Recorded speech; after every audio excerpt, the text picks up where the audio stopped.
मनीष जी, जो बात फखरुल हसन जी कह रहे हैं कि आप लोग एक तरफ कहते हैं कि आप जाति धर्म की राजनीति नहीं करते और दूसरी तरफ आप ब्राह्मण और पसमानदा सम्मेलन करवाते हैं। देखिए, ब्राह्मण सम्मेलन का एक भी अगर कोई कार्यक्रम अवधेश जी आपके पास अगर वीडियो रिकॉर्डिंग हो, फखरुल हसन के पास हो, जरूर दिखा सकते हैं। रहा सवाल पसमंदा का, बिल्कुल बिल्कुल दिखा दूंगा, बिल्कुल आज से नहीं, पंडित दीनदयाल उपाध्याय जी, भाई मुझे बोल लेने दीजिए, दिखाइएगा। पंडित दीनदयाल उपाध्याय जी के समय से भारतीय जनता पार्टी का मूल चिंतन है अंत्योदय, अर्थात अंतिम पंक्ति में खड़ा व्यक्ति वहां तक विकास पहुंचे। तो मुसलमानों में जो पासमंदा समूह है वो विकास से दूर है। अखिलेश यादव चंद बड़े लोग, जो मुसलमानों में जो चंद बड़े लोग हैं, नवाब हैं, उनको साथ साथ लेकर वो चलते हैं। अगर पासमंदा के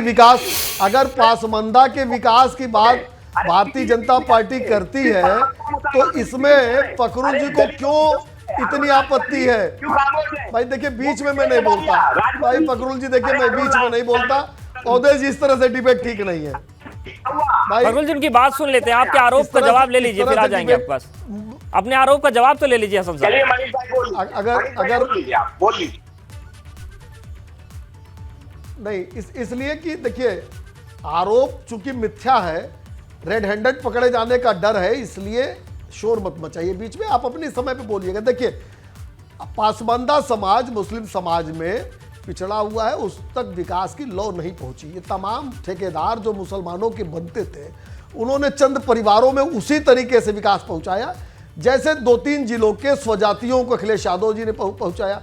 इनकी जो कमेटी अभी आई है, अवधेश जी अभी आप कह रहे थे, उसमें तमाम लोग को स्थान दिया गया। आप देखिए, अखिलेश यादव जी के खानदान का कोई व्यक्ति बचा जो इस कमेटी में न हो, कोई मेंबर, कोई महासचिव, स्वयं राष्ट्रीय अध्यक्ष। तो दरअसल ये परिवार की पार्टी है और चुनाव लड़ने के लिए कुछ लोगों को चुनावी झुंझुना पकड़ाने का काम करते हैं।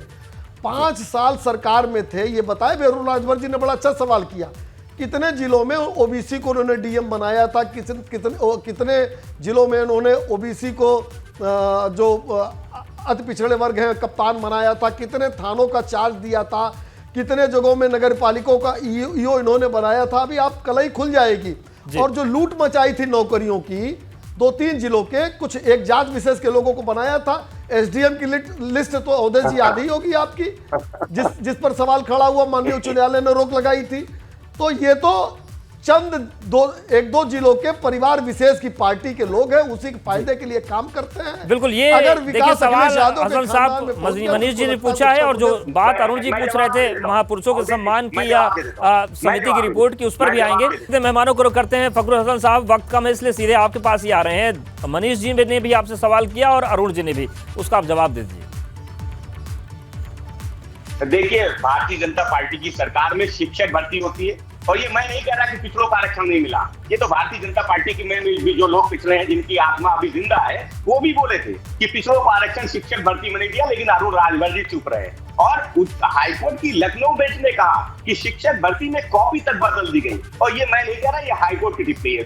दूसरी बात, एक विश्वविद्यालय में एक ही जात के सभी प्रोफेसर की नियुक्ति कर दी जाती है। मनीष जी कुछ नहीं बोलते क्योंकि मनीष जी जानते कि भारतीय, ठीक है मनीष जी, आखिरी रिएक्शन, वक्त एकदम नहीं। राजधानी है, आपसे पूछ लेते हो, थानेदार कितने हैं, कितने ओबीसी थानेदार आपने रखे? और ठीक है मनीष, जवाब दे दीजिए, वक्त एकदम नहीं।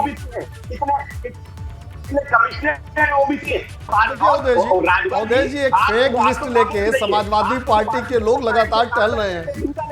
मेरा आप एबीपी गंगा के इस प्लेटफॉर्म पर फखरुल हसन जी से लेके अखिलेश यादव तक को ये चैलेंज है, अगर उस लिस्ट में आरक्षण को अगर आरक्षण को अनदेखी की गई है और सरकार नहीं मान रही तो कोर्ट के दरवाजे खुले हैं। हाँ, इनकी जो एसडीएम की लिस्ट थी वो चैलेंज हुई थी। 33 परीक्षाएं माननीय उच्च न्यायालय ने 33 परीक्षाओं को माननीय उच्च न्यायालय ने रोका था। चुनौती एक्सेप्ट करते हैं या नहीं करते हैं। बहुत शुक्रिया फखरुल जी, मनीष जी और अरुण जी, माफी चाहेंगे, वक्त एकदम नहीं बचा है।